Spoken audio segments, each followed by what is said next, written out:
So bago tayo mag-compute, alamin muna natin ang definition ng hypothesis testing.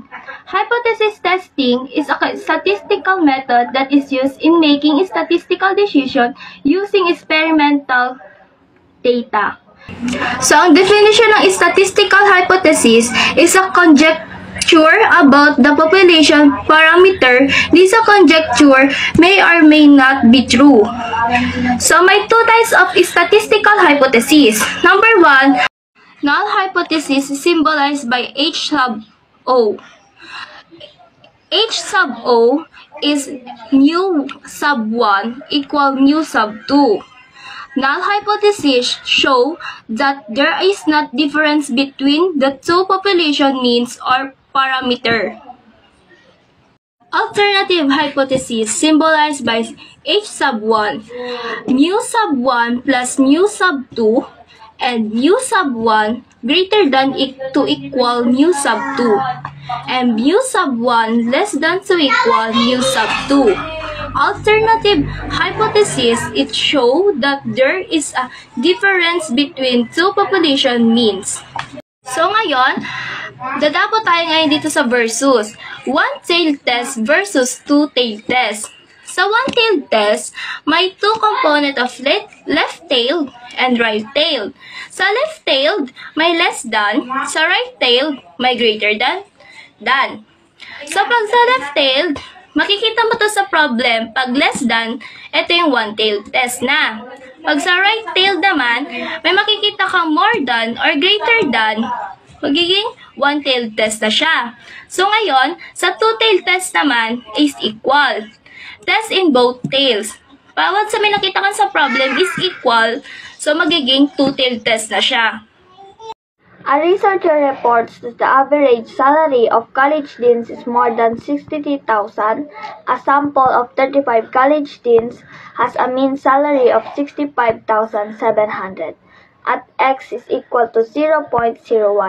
Test the claim that the college deans earn more than 63,000 a month.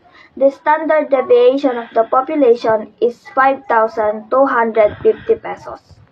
Ito is kukunin muna natin yung given. So, yung salary natin is 65,700. Ito yun. And then, next is yung mu natin. So, sabi dito, average salary of college dean is more than 600 pesos. So, nabanggit doon na more than. And then, yung standard deviation natin is itong 5,250.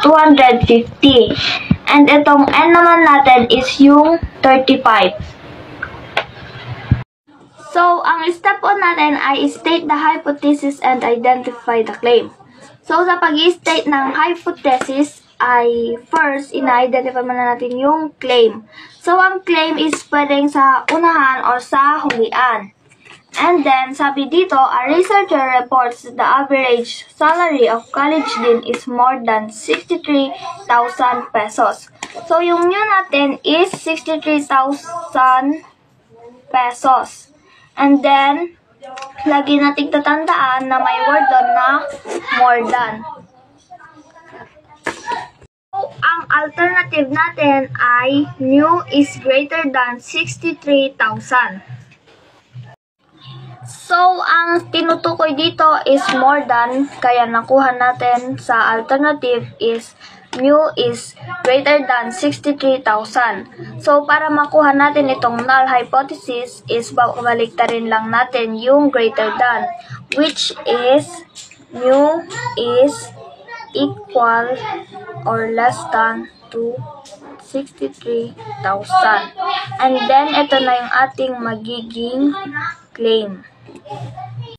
So, yung step 2 is hanapin lang natin yung the level of significance.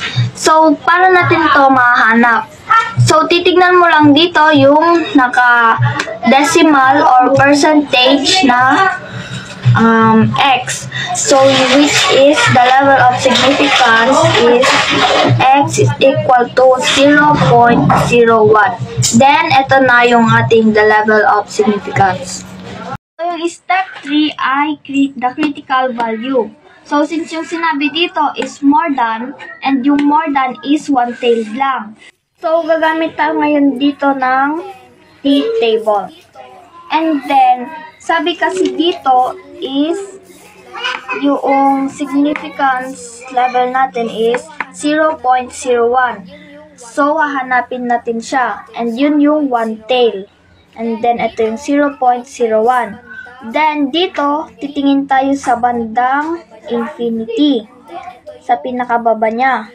And then, ito yung ating critical value. 2.326 cut. Yung critical value natin ay positive 2.326. Bakit siya positive? Kasi sabi doon more than. At yung more than natin ay one-tailed lang siya. So, ang gagamitin nating formula ng z is x bar minus mu over standard deviation divided by square root of n. So, tapos na natin lahat ng given na i-convert na siya. Ikakalculate naman na natin. Kuha nating sagot is 3.042 pero ira-round off natin siya kaya ang answer is 3.043. Tapos nito is maglalagay tayo ng line sa gitna, tapos maglalagay tayo ng 0. So, ilolocate na natin si positive 2.326. So, dito siya. Imagine na lang natin na nandito yun.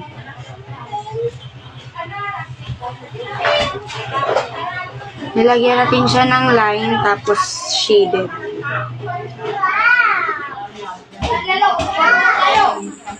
Pag nailagay dito yung shaded, ang tawag na dito is hindi ko nakalang.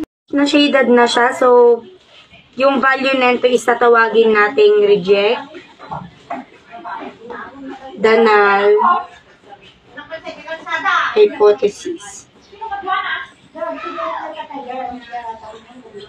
So therefore, mas mataas yung 3.043 sa 2.326. So, magkatabi lang sila kasi pasok naman siya, positive din. Kaya ang tawag din sa 3.043 is reject the null hypothesis. So, isusulat na lang natin yung value niya.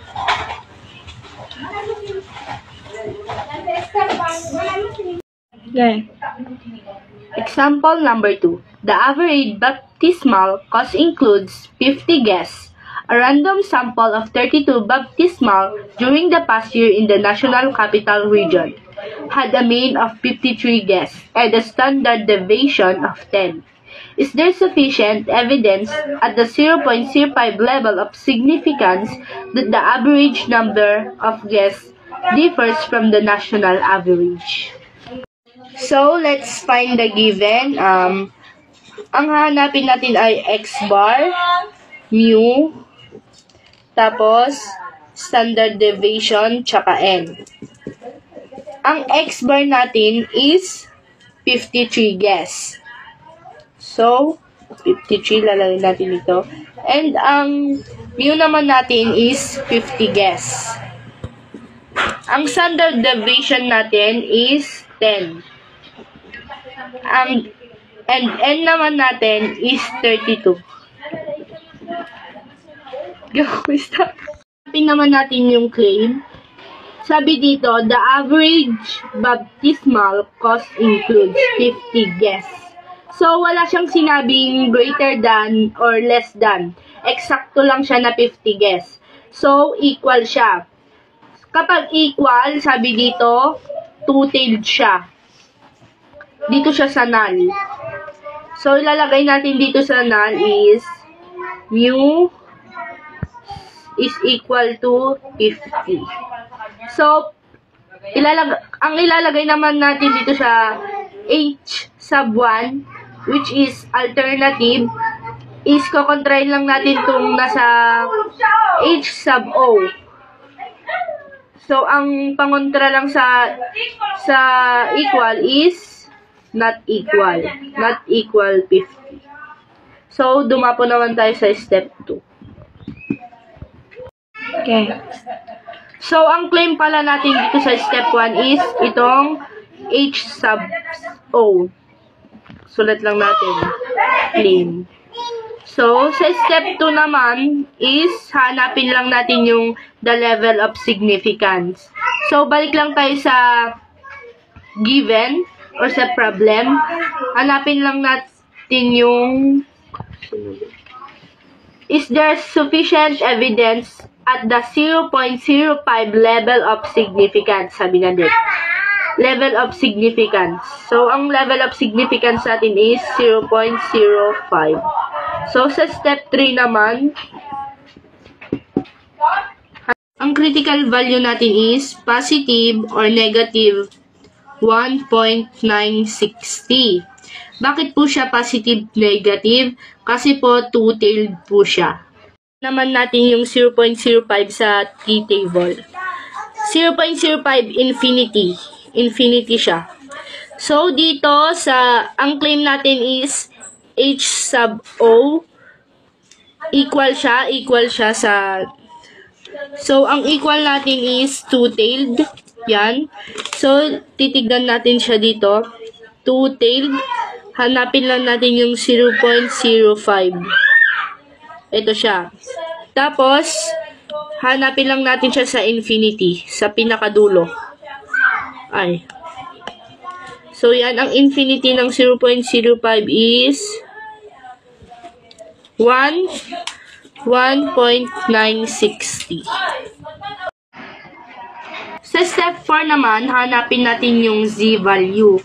Magkaiba yung critical value tsaka sa critical value.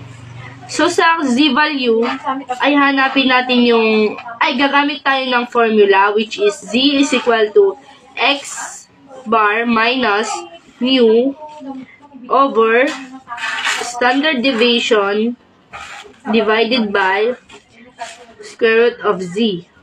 So, yan po siya. So, isa-substitute lang po natin siya. Z is equal to, ang x bar natin is 53. 53 minus mu. Ang mu natin is 50. Then, over. Ang standard deviation natin is 10. Divided by n. Square root of z pala. Ay, n pala. 32. So, ang z natin ay